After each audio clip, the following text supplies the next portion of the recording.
Hello மக்களே, நான் அனாஷ். Nature conservation society NCS சார்பாக நம்ம எல்லாத்துக்காகவும் ஒரு முக்கியமான விஷயத்தை பற்றி இங்கே நான் பேச வந்திருக்கேன். மேற்கு தொடர்ச்சி மலை, வெஸ்டர்ன் காட்ஸ். இதை நான் ஏன் பாதுகாக்கணும்னு சொல்லிட்டு இங்கே நம்ம எல்லாத்துக்குமே ஒரு பெரிய கேள்வி இருக்குது. ஆனால் உண்மை என்னென்னு பார்த்தீங்கன்னா, இதை பாதுகாக்கிறதுல நம்ம எல்லாத்துக்குமே ஒரு கடமை இருக்குது. இந்த மேற்கு தொடர்ச்சி மலை கிட்டத்தட்ட நமக்கு 50 வகையான நதிகளை நமக்கு உருவாக்கி கொடுக்குது. இதில் நம்ம விவசாயம் பண்ணுறதுக்கு சுவாசிக்கிற காற்று, நதிகள், ஓடைகள் இதெல்லாமே நமக்கு அங்கேருந்து தான் வருதுங்கிறத நம்ம எல்லாருமே மறந்துடணும். இப்போது இவ்வளவு தர்ற இந்த இயற்கைக்கு நாம் திருப்பி கொடுக்குறது என்னென்னு பார்த்தீங்கன்னா, அதோட அழிவு. நம்ம ஃபர்னிச்சருக்காக மரத்தை வெட்டுறதும், போர் அடித்தா போய் ரிலாக்ஸ் பண்ணுறதுக்கு இந்த ரெசார்ட், கெஸ்ட் ஹவுஸ்ன்னு சொல்லிட்டு காடை ஒட்டி கட்டுறதும், தென் கூல்ட்ரிங்க்ஸ் குடிக்கிறதுக்காக நதியிலிருந்து தண்ணி எடுக்கிறோம். ஸோ இதெல்லாம் பண்ணும்போது என்னாகும்? இயற்கை கொஞ்சம் கொஞ்சமாக அழியும். ஸோ காட்டுக்குள்ளே வாழ்கிற வன உயிரினங்களெல்லாம் என்ன பண்ணும்? நகரப்பகுதியை நோக்கி உணவுக்காக தேடி வருது. இங்கே வனவிலங்குகளுக்கும் மனிதர்களுக்கும் நடக்கக்கூடிய ஒரு மோதல் ரொம்ப பெரிய விஷயமா இப்போது ரீசெண்ட் டைம்ஸில் பேசப்படுது.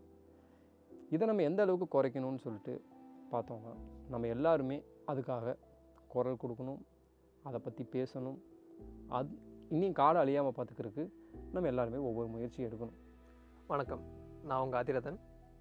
என்சிஎஸ்ன்றது ஒரு நான் ப்ராஃபிட் என்வாயர்மெண்டல் ஆர்கனைசேஷன். அதாவது எந்த விதமான ஒரு லாப நோக்கமும் இல்லாத ஒரு organisation.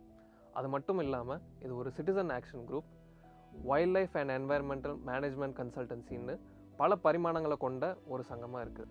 1990 Coimbatore district forest project and environment சொசைட்டின்ற பேரில் மக்களுக்கு மத்தியில் ஒரு விழிப்புணர்வு உண்டாக்கணும் அப்படின்ற ஒரு நோக்கத்தோடு உருவாக்கப்பட்டது தான் இந்த சங்கம்.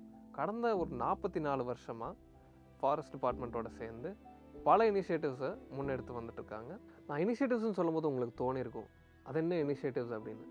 ஒன்றும் இல்லைங்க, வனங்களை பாதுகாக்கிறது, வன உயிரினங்களை பாதுகாக்கிறது, நீர்நிலைகளை பாதுகாக்கிறது, சுற்றுச்சூழலை பாதுகாக்கிறது, இந்த மாதிரி பல பணிகளையும் நாங்கள் மேற்கொண்டு வந்துட்டுருக்கோம்.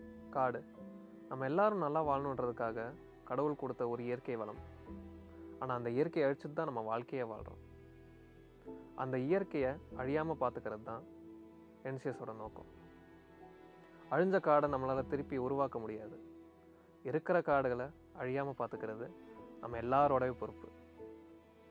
அதுதான் என்சிஎஸில் இது வரைக்கும் செஞ்சுட்டு வரோம். நீயும் தொடர்ந்து செய்வோம்.